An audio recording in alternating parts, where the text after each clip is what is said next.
President Palmer, if I can just jump in and introduce Ty Robertson, I would like to. Ty is our new quality manager. We're extremely grateful and lucky to have Ty on the program. And I'm happy to introduce Ty to you all today and I look forward to Ty's presentation. Hang on one sec, Ty. Make sure that her Just push. thing's on. There we go. Mic check. You got it. There you go.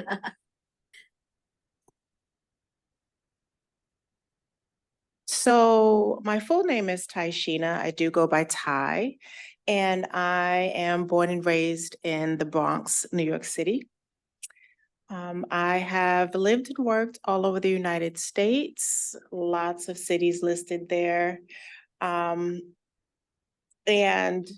I am grateful for the opportunity to enjoy living in Denver, Colorado with my husband and 2 bonus kids while working remotely on projects in multiple cities. I started my career in Los Angeles with the city of Los Angeles in their water and wastewater division. So I'm come full circle back to water resources. My family and I love to travel. We are raising worldly children and they love hotel stays. So we try to find one with a pool. And since our trip to Puerto Rico, they really like hot tubs. I don't know why we went to a hot place. They love hot tubs from there. I am also very interested and continue to mentor Black, Indigenous, and people of color. The students interested in STEM. I am a product of someone who reached out and mentored me and got me into engineering, and I continue to do the same to this day as a board member, chair of Math for Science Incorporated. I received my Bachelor of Science in Civil Engineering from Morgan State University, which is located in Baltimore. And I have a Master's of Science in Professional Science Management and Leadership, which is pretty much project management for engineers and scientists. We do speak a slightly different language than others. Next slide, please. So I did cover that I started my professional career with the city of LA. But my background is in quality management, which I kind of reside in now, but program and project management, as I've been in senior leadership roles for the past 10 or so years, trying to steer and guide a culture of quality for really large projects in the billions and up. I've done some construction management, and for most people, the construction is what people see. And so they don't see the background work, they don't see the design until after construction happens, and then something happens, and then quality jumps in. So I'm kind of in the mix of all 4 of those disciplines. But to highlight some of my experiences, especially in water, wastewater projects, I did do sewer design and repair. And when I was with the city of Los Angeles, that was in the early 2000s. So we were still repairing some of the sewer work from the Northridge earthquake. Wastewater treatment plant design and construction, that I did with the city of Los Angeles. There's a picture of Hyperion treatment plant there. Which was really interesting because right across the street is a beach. So you smell what you smell, and then you go across the street to the beach to have your lunch, right? And then eutrophication prevention, which is pretty much making sure that the waterways are healthy and not aging quickly. So I did a little bit of that, especially in college for internships. So water and wastewater projects together. When I joined the quality world, I started with Missouri's first design build project, which was I-64. So that is a younger, slimmer version of me standing on the side because the highway wasn't yet open. And we have a plaque memorializing our work for the first design build project that was done successfully with a plaque on one of the bridges that we constructed. Right before I came to DCA, light rail and commuter rail projects were my focus across the country. And That's some of the work that you see there. So if you do fly into Denver International Airport and you take the train, I'm partly responsible for that, especially the securing the vehicles and performing audits on site for manufacturing plants and things of that nature. Next slide, please. So while many people were able to work remote during the pandemic, I was not. I was on site, and that is a picture of me on a heavy rail, not necessarily commuter rail, in the city of Chicago for the RPM project, which was to pretty much retrofit and bring their very aged system into the modern times. So, as I already stated, multi-billion-dollar programs is pretty much what I worked on. I worked with for public and private owners. My most recent experience with that was with the city of Austin for the Austin Transit Partnership, which is an organization formed to help Cap Metro bring light rail and commuter rail transit to their city, which was rapidly growing. I've had to work with multi-jurisdictional authorities. So with water treatment, with commuter and light rail, we are covering a very large area. So it's not just one city that we're working with. We have to make sure that we comply with all of the requirements for all of those jurisdictions, which is usually captured in a memorandum of understanding. But it is whatever entity I'm working for, our job to make sure that we hit all of those targets. Federal, state, and local requirement conformance, of course. We have to comply with whoever provides the money. So I make sure that we do that through the quality department. I work with multiple disciplines. I do not have to be a technical expert. Thank the Lord for that. But I do have to make sure that I have an understanding of all of the requirements, regardless of the discipline, to ensure that we comply with those. So I do work very closely with all of the engineers, the contractors, the government, my government counterparts in that as well. And what you see here is some of the manufacturing facilities that I have to work with, and I have to be they have to trust me because a lot of times there's proprietary information and innovations that they're bringing to these very large programs. And so I have to go to the site to make sure that that happens. So the pictures that you see are one that is a historic building, and we had to, thank you so much, we had to move that building in order to preserve the history of it. You see how close it is to the line there. We also, that is precast concrete plant. Thank you so much. And a transit communications house that goes on the side as well. So I had to visit all of those places to make sure that they complied with what we had to do.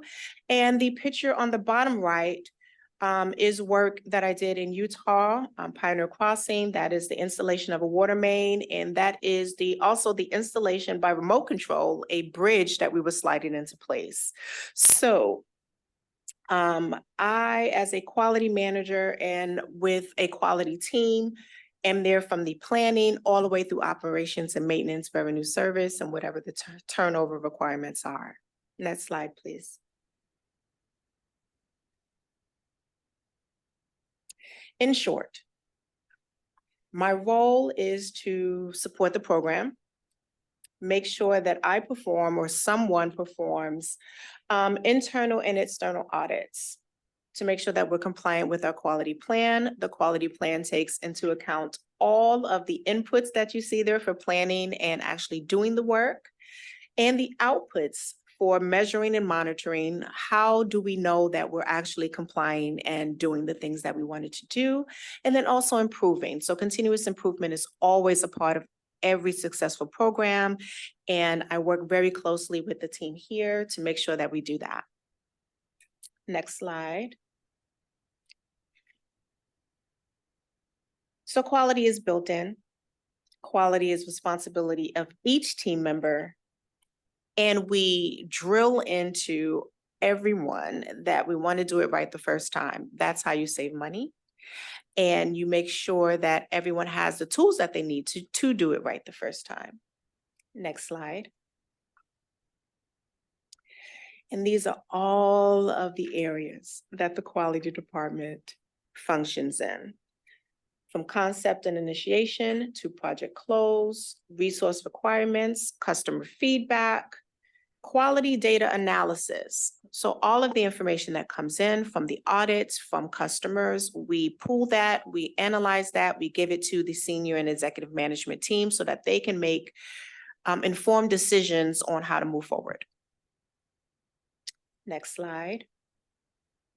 Because if we don't, okay, there is a cost to poor quality, right? If quality is not reinforced at the start, it will be difficult to recover from it. So what the public sees, what a lot of people see is the iceberg at the top. But what I see and what the project and program teams see is all of the things that are listed at the bottom. And it is very hard to recover if we don't incorporate those things from the very beginning. And I am here as a quality manager to work with everyone here, the board included, to make sure that we don't hit any icebergs along the way. That's my presentation. Oh, wait a minute. Oh, you got another. There are benefits.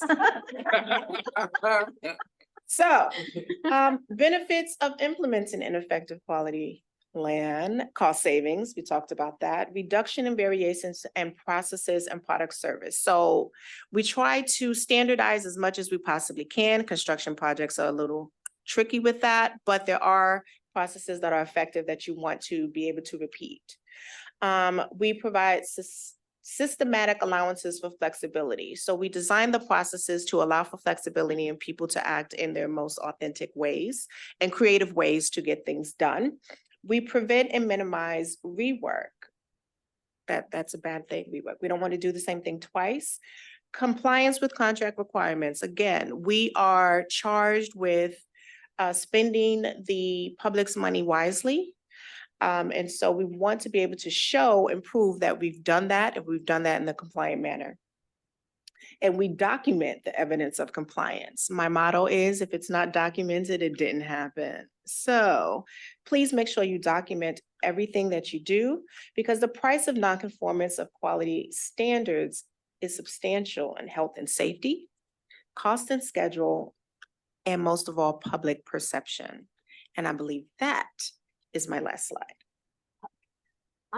Thank you. Any questions? Impressed in the terms of, that's probably the most comprehensive thing I've seen in terms of really describing what a quality manager actually does. And I so appreciate that. I have to actually communicate what I do quite often for people. They're used to checklist and going out, but for the type of work that we do and the pace that we have to move in, we have to ensure that we can customize it and that we have full understanding and background of what the ultimate goal is. Thank you. Any other comments? You have a staff that works under you as you do this work? Not at this time. They have provided support for me to engage in special tasks and assignments that Graham has provided to me. But at this time, staff is not necessarily needed, but there are plans to provide staff to me.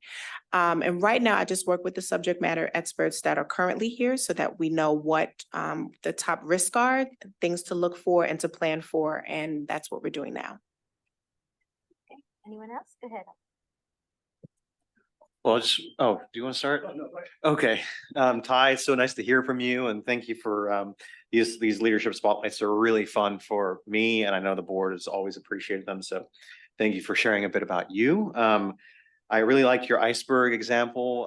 I think you're right in that so much of the value that the work, especially for complicated programs and project delivery, there's only a small element or small world of what's perceived or seen outside, and depending on the party, what they're concerned with. But there's so many pieces to this that a well orchestrated program can or the lack of a well orchestrated program can really show in terms of several areas. I actually had a question related to programs of this size. Seems like you're involved in a lot of these large programs, and they span a long time, right? It could be decades long programs.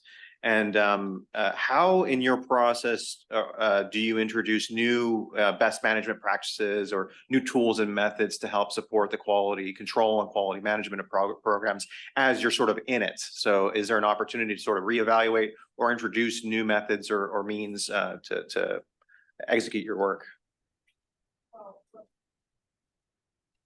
Hello, okay. First, I'm not necessarily in it. I am a part, but I'm kind of on the outside looking in, which gives me a more objective viewpoint when approaching something new, innovative, a different technique that we can use to pretty much get to the root causes of what an issue is. But it's also my job to point out the things that are working well so that we're not wasting our time and attention on things that we don't really need to, things that are working. One of the ways that I do that is I do stay connected to my other quality professional in those networks. We have virtual coffee, if you will, and we talk about some of the things that we can talk about with issues that we're seeing and things that how we actually form those. I do try to stay active and attending a lot of the conferences with the American Society of Quality. And that's where I can kind of get together and get new tools and techniques that I can bring to the team. But most importantly, I work with a team that's very open-minded. Everyone, for the most part, is excited about the work that they do. And that is very encouraging to have some of the conversations to introduce different things and new things for the people that I work with and work for. Quality, I'm providing a service to my team and to the constituents that are paying for this. And so I try to work hand in hand with them to understand what they're currently doing, what they want to do, and how I can help them do that. And we do that in a partnership way. So it's not me saying, gotcha. It's, hey, have you considered this? And I'm able to do that because I am not directly responsible for any of the brilliance that you see with this project. I am here to supplement, to point out how we can improve our processes, but not necessarily how to change the end product. You've hired very capable people to do that. I'm here to help them see what they might be missing because they are actually in the thick of it. And I'm here to say, hey, pause. Have you considered this? So that's kind of what my role is, more of advisement and support. Gary. Oh, Thank you, President Palmer. Ms. Robertson, can we call you Ty? Thank you. Please. Thank you. I really do love your background. I love that you are, first of all, I love that you're a civil engineer. And I know coming from New York, coming from your upbringing, you're a tough person.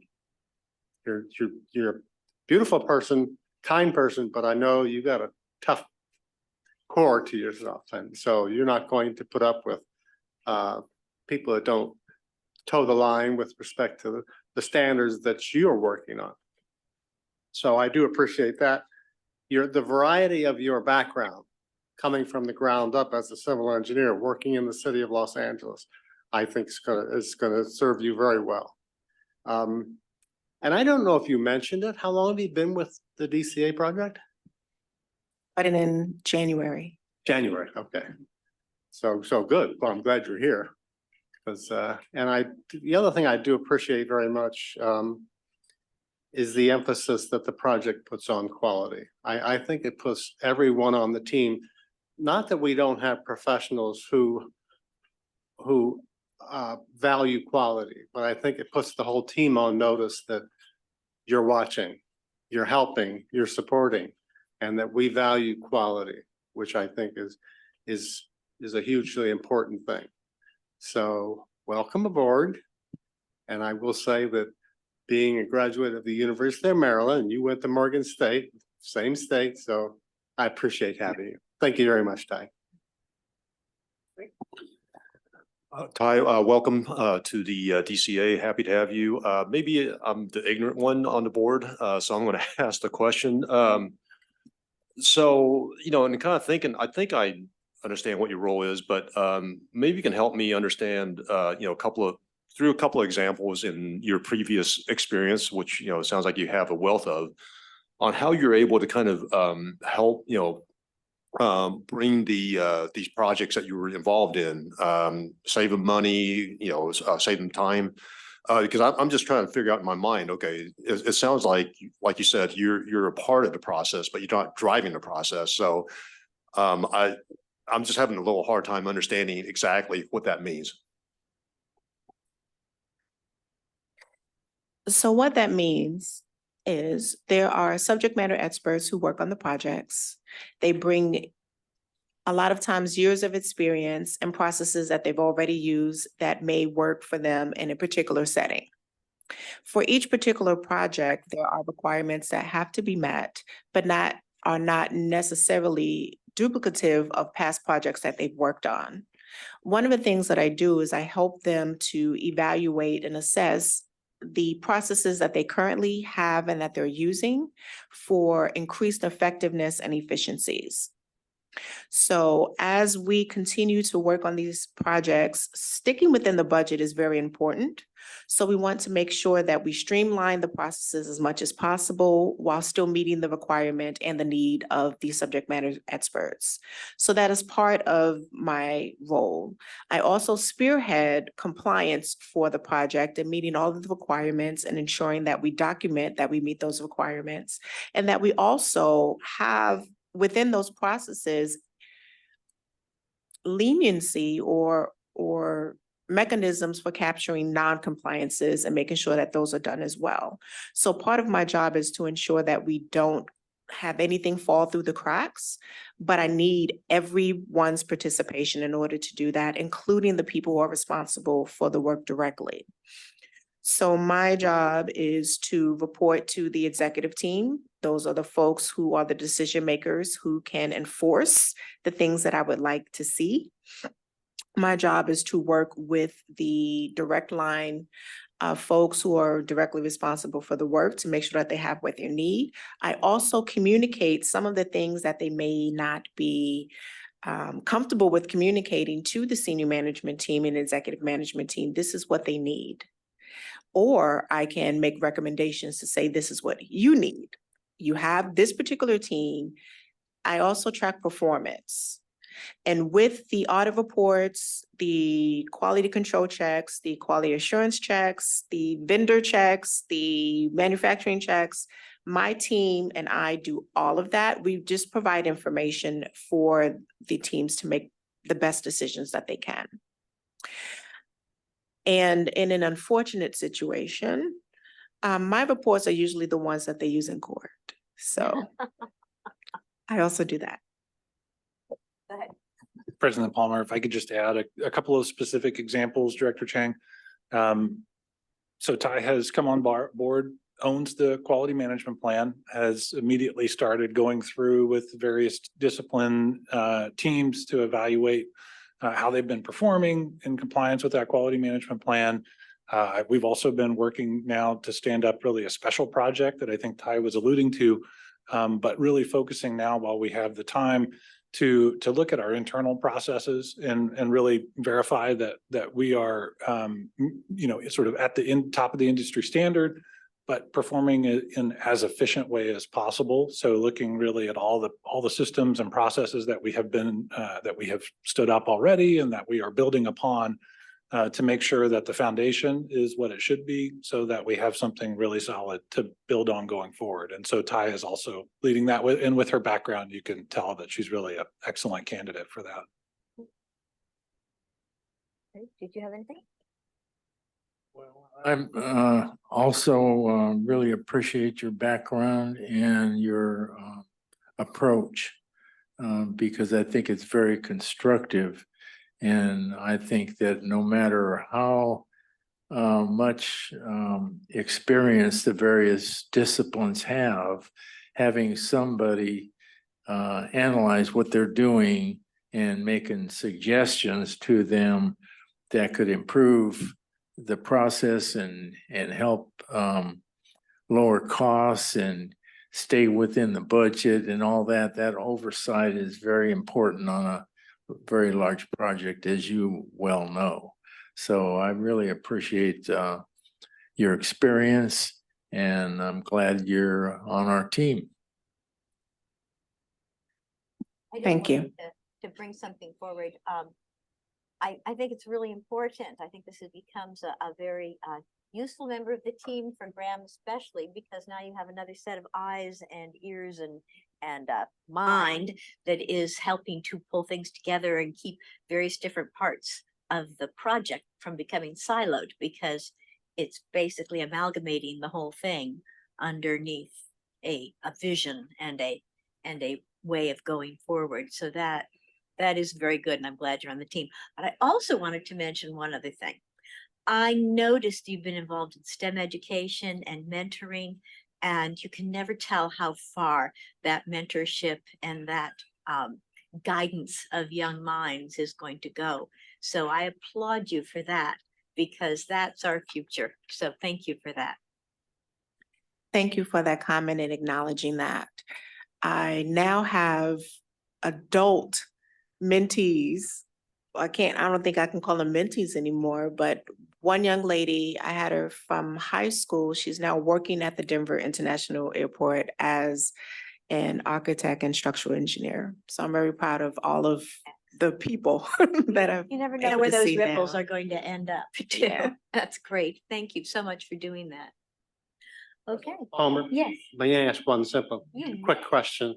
I just was curious, Ty, and maybe Graham will weigh in on this too. When will we see and what will we see resulting from the work product of you and your team as we go forward? Certainly not anytime soon, but eventually will we be receiving reports as to the status of the quality program? And I think I can give my response from inside the organization. Then I'd be very interested in Ty's response, just with all of her experience and background. I think we are to a point now where we're still standing up our quality program. So now is the time to think about how we will report out to the board on the status of aspects related to it. So we're still developing it. I mean, that's the benefit of our organization, is it is a relatively new organization. We get to create our own systems in many cases. I want to make sure that the systems we create are meeting the needs and as efficient as possible. And there absolutely is a transparency and disclosure aspect to that. So I think it's all in the works. I at this time don't have an answer, but we will come back to you with something more specific. So I'll take a note to come back with that, and we can talk more specifically about it. forward to hearing from you. Great. Good idea.